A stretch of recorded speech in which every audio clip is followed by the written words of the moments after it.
Assalamualaikum warahmatullahi wabarakatuh. Alhamdulillah wassalatu wassalamu ala Rasulillah la haula wala quwwata illa billah.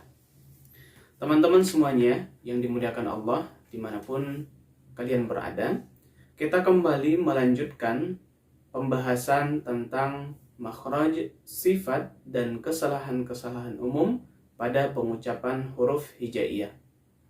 Huruf hijaiyah yang akan kita bahas pada video kali ini adalah huruf H. Jika kita lihat dari segi makhrajnya, huruf H makhrajnya sama dengan huruf hamzah, yaitu ada di pangkal tenggorokan atau yang disebut dengan aqsal halqi. Di mana sih itu aqsal halqi?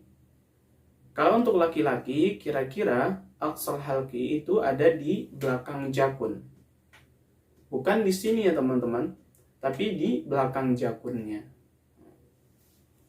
Contoh pengucapannya adalah alaihim, alaihim, alaihim, ihdina, ihdina, ihdina. Jadi makhrajnya ada di aqsal halqi atau pangkal tenggorokan. Adapun sifat-sifat dari huruf H itu ada 6 sifat. Yang pertama, hamas. Kriteria dari sifat hamas ini adalah kedua pita suara terbuka, kedua pita suara bergetar, serta nafas mengalir. Jadi, ketika mengucapkan huruf H, maka kedua pita suara akan terbuka, serta kedua pita suara tidak akan bergetar dan nafas akan mengalir dengan sempurna. Maka ketika mengucapkan H, contohnya ihdina, ihdina, nafasnya mengalir. Coba kita letakkan tangan kita di depan mulut, lalu kita rasakan adanya nafas yang mengalir dengan sempurna. Ihdina, ihdina, akan ada nafas yang mengalir dengan sempurna. Jika belum ada, berarti pengucapan huruf H-nya belum sepenuhnya benar. Sifat yang kedua adalah rokhawah. Apa itu rokhawah? Rokhawah adalah mengalirnya suara dengan sempurna ketika melewati makhraj dari huruf H. Jadi ketika kita mengucapkan huruf H, maka suara harus mengalir dengan sempurna. Contohnya, ihdina, ihdina. Nah, suara mengalir dengan sempurna. Bukan ihdina, ihdina. Kalau seperti itu, maka suaranya masih tertahan. Atau contoh yang lain, yahdi, yahdi. Bukan di.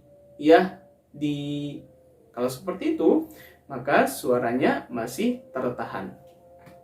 Jadi huruf H ini, dia nafasnya mengalir, suaranya pun mengalir. Sifat yang ketiga adalah istifal, yaitu menurunnya lidah ke dasar mulut saat mengucapkan huruf H. Yang berarti bahwa huruf H adalah huruf yang tipis. Kemudian sifat yang keempat adalah infitah. Apa itu infitah? Infitah adalah ketika mengucapkan huruf H, suara antara lidah dengan langit-langit tidak terkepung. Contohnya, ihdina, bukan ihdina, dengan terkepung suara antara lidah dengan langit-langit. Lalu sifat yang kelima adalah ismad, yaitu berat dan sulitnya mengucapkan huruf H menurut logika dan kebiasaan orang-orang Arab. Lalu sifat yang terakhir adalah khofa. Khofa ini maksudnya adalah tidak jelasnya suara saat mengucapkan huruf H. Jadi huruf H ini secara dasarnya atau pada tabiatnya dia sudah memiliki sifat khofa, yang berarti tidak jelas suaranya. Namun, sifat khofa ini tidak baik untuk ha.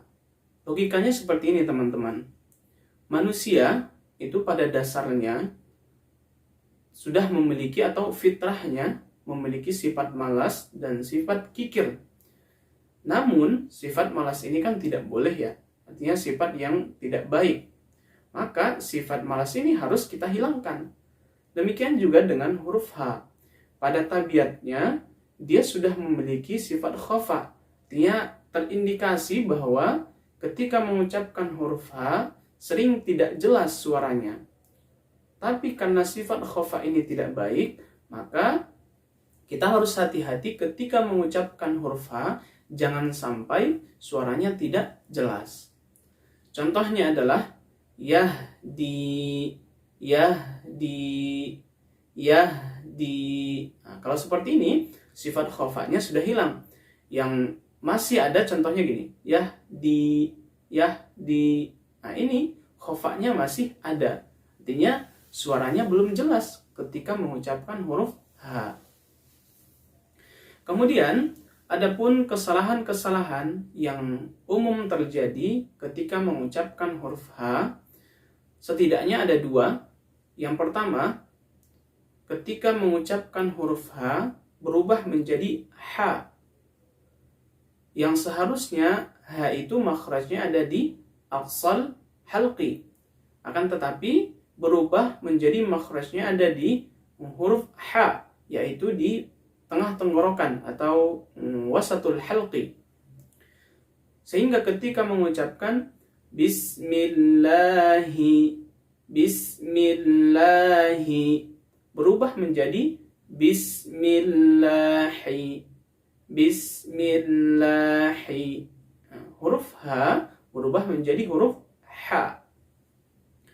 Lalu kesalahan yang umum terjadi yang kedua adalah tidak jelas, artinya sifat khofanya belum hilang.